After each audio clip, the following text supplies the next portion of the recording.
हम आपको अपने पिता की बात बता रहे हैं। हमारे पिता जिस दिन हम भागे उसके 3 दिन बाद हमको पकड़ा गया।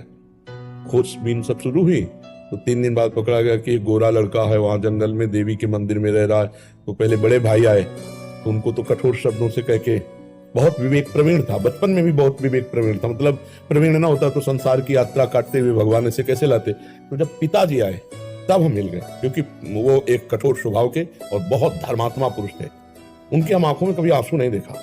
बहुत ही दृढ़, सर्दी गर्मी भूख प्यास सब बर्दाश्त करके संतों की सेवा करना, गृहस्थ एकदम किसान आदमी ऐसे। तो जब वो आए तो हमारे मन में आया कि मारेंगे अगर हम आंख खुलेंगे, बात करेंगे तो उत्तर हमारा मानेंगे नहीं है, और इनकी हम अवहेलना कर नहीं सकते।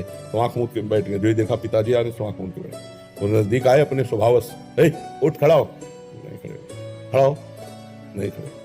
तीसरी बार का आप खड़ा हो जा, तो हमें लगा डंडा पड़ेगा चौथी बार तो खड़े हो गए, बच्चे ही थे, खड़े हो गए। तो चाचा जी वगैरह उनको बड़े भैया कहते थे, तो हम भी पिताजी नहीं कहते थे, हम भी बड़े भैया कहते थे। तो हम कहा बड़े भैया आपसे एक प्रार्थना करें।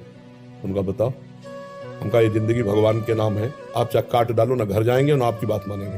तो हम उनकी कृपा की बात बता रहे। एकदम चैप्टर बदल गया, जैसे भगवान की कृपा ना। तो उनका सच्ची, हम कहा आपसे सच्ची बात करें, घर नहीं जाओगे करना, कभी जिंदगी में ब्याह नहीं करोगे करना।